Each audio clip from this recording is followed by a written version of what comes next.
समृद्ध परिवार रहता था। उनके परिवार में पति पत्नी और एक बूढ़ी माँ भी रहती थी। सास बहू की आपस में हर दिन खटपट होती रहती थी। एक दिन भी ऐसा नहीं निकलता जिस दिन घर में क्लेश, चीखना, चिल्लाना, लड़ाई झगड़ा नहीं होता। आजी सुनो मेरी बात कान खोलकर। अगर ये बुढ़िया इस घर में रहेगी तो मैं कल के कल अपने मायके चली जाऊंगी। बहुत हो गया, मैं रोज रोज की इस बुढ़िया की चिक चिक सुनकर परेशान हो गई हूँ। या तो अब ये घर में रहेगी या मैं। फिर सोनी मुंह ऐंठ के पल्ला झाड़ती हुई वहां से चली जाती है। अरे बेटा, ये कैसे दिन आ गए हैं जो मुझे अपने ही घर में रहने के लिए सुनना पड़ रहा है। बस कर माँ, तेरी वजह से इस घर में रोज रोज कलेश होता है। मैं तंग आ गया हूँ रोज रोज की खिटखिट से। तू अपना बोरिया बिस्तर बांध ले, कल सुबह मैं तुझे वृद्धाश्रम छोड़ के आऊंगा। बुढ़िया दंग रह जाती है कि उसका बेटा ही उसे घर से निकालने को तैयार है तो किसी और से क्या कहे। आधी रात को ही बुढ़िया 2 जोड़ी कपड़े लेकर घर से बिना किसी को बताए निकल जाती है। सुनसान रात को काले अंधेरे में खाली सड़क पर बुढ़िया अकेले चल रही होती है।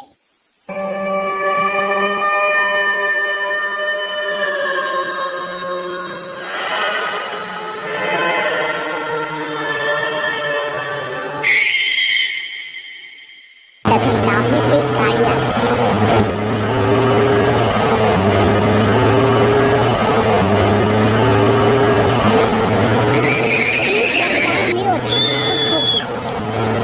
बुढ़िया वहीं एकाएक ढेर हो जाती है। गाड़ी तेज रफ्तार में निकल जाती है। अकाल मृत्यु के कारण बुढ़िया एक चुड़ैल का रूप ले लेती है।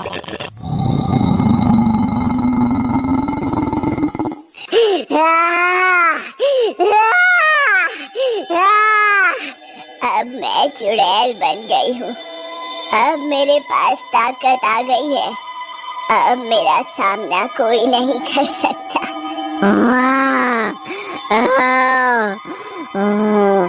चलो चलते हैं अपने घर वापस। बूढ़ी चुड़ैल सुबह होने से पहले अपने घर वापस आ जाती है और एग में जाके बैठ जाती है। वहीं बैठकर अपने बेटे बहू के उठने का इंतजार करने लगती है। सुबह होने पर अलार्म बजता है। अजी अलार्म बंद करो, आज मैं थोड़ा लेट उठूंगी आराम से। वैसे भी रोज रोज के ड्रामे से मेरा सर दुखने लगता है। अरे भाग्यवान, उठ जाओ, आज मैं माँ को वृद्धाश्रम छोड़ने जाने वाला हूँ। ये सुनते ही सोनी फटाफट उठकर बैठ जाती है। क्या सच? मैं अभी तुम्हारा टिफिन बना देती हूँ। जितना जल्दी हो सके इस बूढ़ी बला को ठिकाने लगाओ। रोहित जब बुढ़िया के कमरे में जाता है तो वहाँ कोई नहीं होता।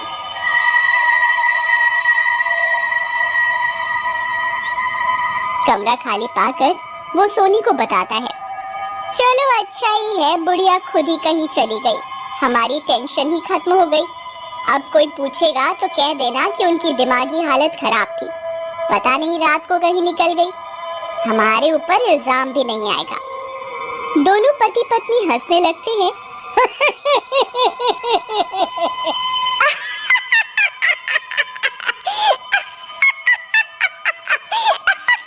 और अपने अपने रोज के कामों में लग जाते हैं। अच्छा, बहू तो बहू, बेटे को भी मेरी कोई परवाह नहीं।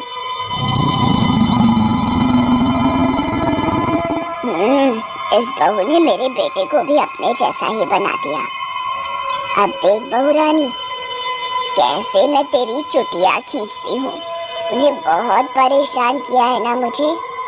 देख अब तेरा जीना कैसे हराम करती हूँ। रोहित के ऑफिस जाने के बाद सोनी छत की सफाई करने लगती है। बूढ़ी चुड़ैल भी उसके पीछे पीछे जाती है। सोनी झाड़ू मारने लगती है। चुड़ैल साफ जगह पर फिर से कूड़ा बिखेरने लगती है। अरे ये कोना तो मैंने अभी साफ किया था। शायद भूल तो नहीं गई, क्योंकि साफ किया होता तो गंदा नहीं होता। चुड़ैल सोनी के पीछे खड़ी होती है। सोनी वो जगह फिर से साफ करती है।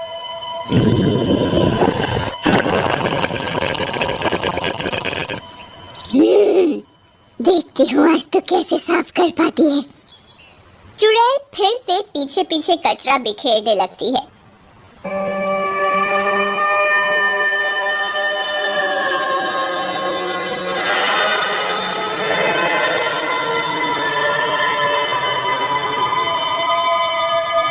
सोनी को समझ नहीं आता कि ये क्या हो रहा था उसके साथ। सोनी परेशान होकर थक कर नीचे जाने लगती है। तभी बूढ़ी चुड़ैल जीने पर पानी डाल देती है और सोनी धम धम करती हुई नीचे जा गिरती है। चुड़ैल हंसने लगती है।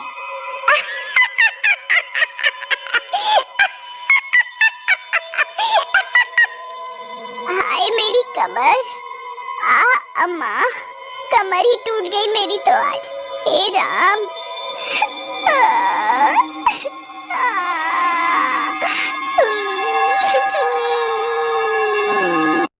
सोनी अपनी कमर पकड़ती हुई खड़ी होती है और कमरे में जाने लगती है और बाम लगाती।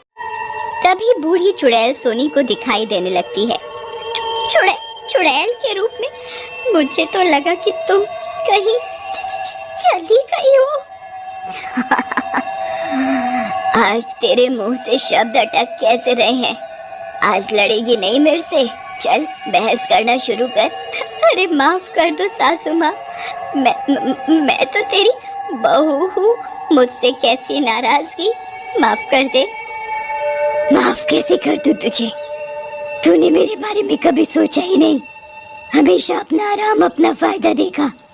अब बस तू देखती जा। फिर चुड़ैल सोनी का हाथ पकड़कर मोड़ देती है। आई आई आई अम्मा, आई दया मेरा हाथ टूट गया आज तो।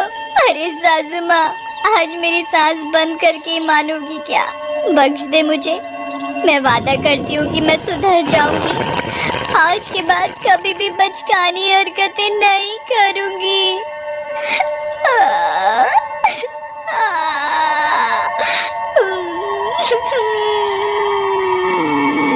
पर चुड़ैल सासू माँ ऐसे कैसे हाथ आया मौका छोड़ देती।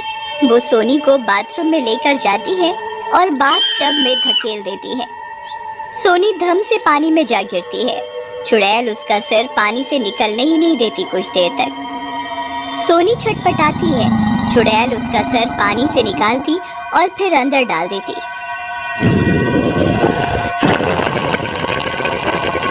सासू माँ मुझे माफ कर दो, आज के बाद मैं एक अच्छी बहू के सारे फर्ज निभाऊंगी।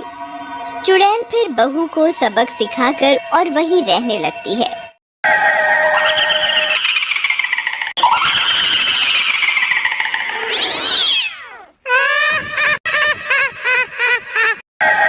कई दिनों से कुछ अजीब सी घटनाएं होने लगी थी। वहाँ रात में अमावस्या के दिन लोगों को कुछ भूतिया आवाजें आने लगती। एक रात गांव में बड़ी जोर जोर से किसी औरत के रोने की आवाजें आती हैं। और बगीचे में मत जा। बगीचा? अनु, बगीचे में मत जा, वहाँ जॉन मैथ्यू है। हाँ, जॉन मैथ्यू? अनु बेटा मत जा बगीचे में। हाँ, कहीं अनु खतरे में तो नहीं है? मैंने जाके देखना होगा।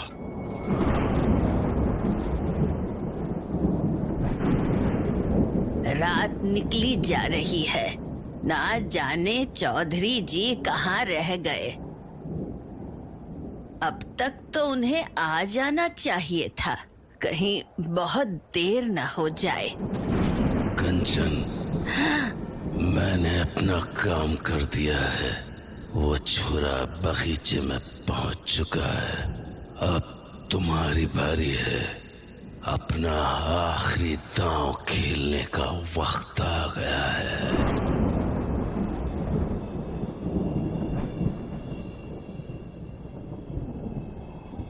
ये माँ इतनी रात को बाहर क्या कर रही है?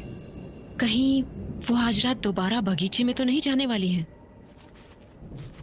हाँ, वो तो चली गई। आज अमावस की रात भी है, कहीं आज फिर बगीचे में कुछ बुरा ना हो जाए। पर मुझे अकेले जाने में घबराहट भी हो रही है। क्या करूं? जाऊं या ना जाऊं?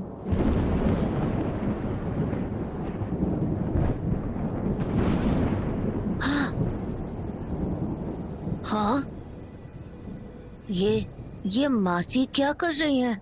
और वो भी इतनी रात को? हाँ, मासी कहाँ गई होंगी?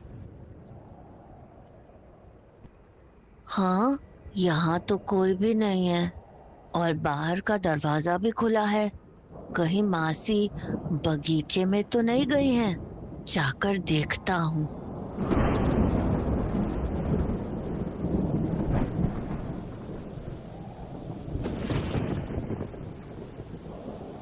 तो माँ बगीचे में ही जा रही है, पर इतनी रात को क्यों? पापा से बात करने तो ये शाम को जाया करती हैं। माँ को अंदर गई कुछ देर हो चुकी है, मुझे भी अब उनके पीछे जाना चाहिए। आज मैं पता लगा कर रहूंगी कि अमावस की रात को आखिर होता क्या है।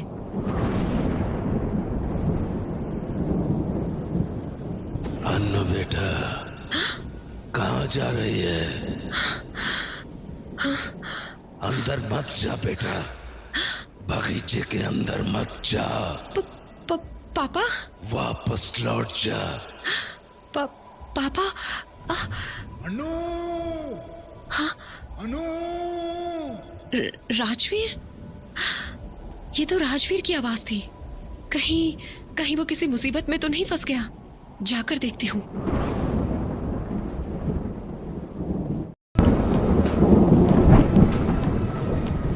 मासी तो सच में बगीचे के अंदर चली गई। उन्हें जरूर कुछ पता चला है। उनके पीछे जाके देखता हूँ। आवाज तो अंदर से ही आई थी, पर बगीचे में तो कोई भी नहीं दिख रहा है। कोई भी नहीं है यहाँ। फिर वो आवाज किसकी थी? और बगीचे के बाहर वो आवाज पापा की ही थी ना? फिर हाँ, ये सामने की झोपड़ी में रोशनी कैसे होने लगी?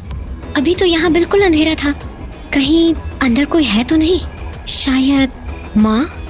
जाकर खिड़की से देखती हूँ। हाँ। मैं मासी का पीछा कर ही रहा था कि मैंने उन्हें झोपड़ी के पास जाते हुए देखा। मासी झोपड़ी की खिड़की से अंदर देखने की कोशिश कर रही थी, तो मैं भी झोपड़ी के और पास चला गया और मासी को छुप के देखने लगा। मैं मासी को देख ही रहा था कि तभी वो जोर से चीखी और भागकर झोपड़ी के अंदर चली गई। मुझे समझ नहीं आया कि आखिर मासी ने अंदर ऐसा क्या देख लिया कि उनकी चीख निकल गई। तो मैं भी खिड़की के पास जाकर अंदर झांकने लगा, पर अंदर जो मुझे दिखा उसने मेरे होश उड़ा दिए। अंदर नानी खड़ी थी और उनके बगल में वही पतीला था जो उस झोपड़ी में हमेशा रखा होता था, पर इस बार उसमें सलाइन की बोतल से खून की बूंदें गिर रही थी। नीचे लगी आग से वो पतीला उबले जा रहा था और नानी उसे देखकर मुस्कुराई जा रही थी। उस पतीले के ठीक बगल में एक खटिया रखी थी जिस पर कोई लेटा हुआ था और उसके हाथों में सुई घुसी हुई थी। गौर से देखा तो समझ आया कि पतीले में उसी इंसान का खून बूंद बूंद करके इकट्ठा हो रहा था। पर होश तो मेरे तब उड़े जब मैंने उस आदमी का चेहरा देखा। वो कोई और नहीं बल्कि राजवीर भैया थे। उसके बाद मैं भी भागकर झोपड़ी के अंदर चला गया। माँ, ये क्या कर रही हो तुम? हाँ, क्या किया है तुमने राजवीर के साथ? वही जो मुझे करना चाहिए था। माँ, तुम पागल हो चुकी हो। हटो सामने से, मुझे देखने दो उसे। अब बहुत देर हो चुकी है अनु। हाँ? क्या मतलब? क्या बोल रही हो तुम? यही कि राजवीर अब बच नहीं सकता। मेरी इस विधि के बाद कोई नहीं बच पाया है। क्या बकवास है ये? हटो सामने से, मुझे देखने दो। मत जाओ उसके पास। मैंने कहा ना, अब बहुत देर हो चुकी है। अब कुछ नहीं कर सकती हो तुम। इसीलिए जो हो रहा है वो होने दो। वैसे भी इस सब के लिए मैंने बहुत लंबा इंतजार किया है। पागल हो चुकी हैं आप। सुन रही हैं आप? पागल हो चुकी हैं आप। आपको अंदाजा भी है कि आप ये क्या कर रही हैं? अरे, आपने एक इंसान की जान ले ली है। मार डाला है आपने उसे। विधि के पूरे होने के लिए ये जरूरी है। भाड़ में गई आपकी विधि। नहीं जानना है मुझे आपकी विधि के बारे में। यहाँ किसी की जान चली गई है और आपको अपनी विधि की पड़ी है। उस रात आप मास्टर जी को इसीलिए बगीचे में लेकर आई थी ना? हाँ, इसीलिए लेकर आई थी ना, ताकि आप उनकी जान ले सके। हाँ, कहाँ कहाँ है मास्टर जी, बताइए। लापता? हाँ, अरे मार डाला है आपने उन्हें, मार डाला है। हाँ, मार डाला, ले ली मैंने उनकी जान। क्यों? क्या बिगाड़ा क्या था उन्होंने आपका? क्यों मार डाला उन्हें आपने? ताकि ताकि पापा को उनकी आवाज दिला सको, है ना? हाँ, यही सोच रही है ना आपकी मुझे इस बारे में कैसे पता चला? देखी है मैंने आपकी किताब, अच्छे से पता है कि आप कौन सा खेल खेल रही हैं। राजवीर से क्या चाहिए था आपको? हाँ, इसने क्या बिगाड़ा था आपका? क्यों मार डाला इसे? सही समय आने पर तुझे वो भी पता चल जाएगा कि राजवीर का शरीर मुझे क्यों चाहिए था।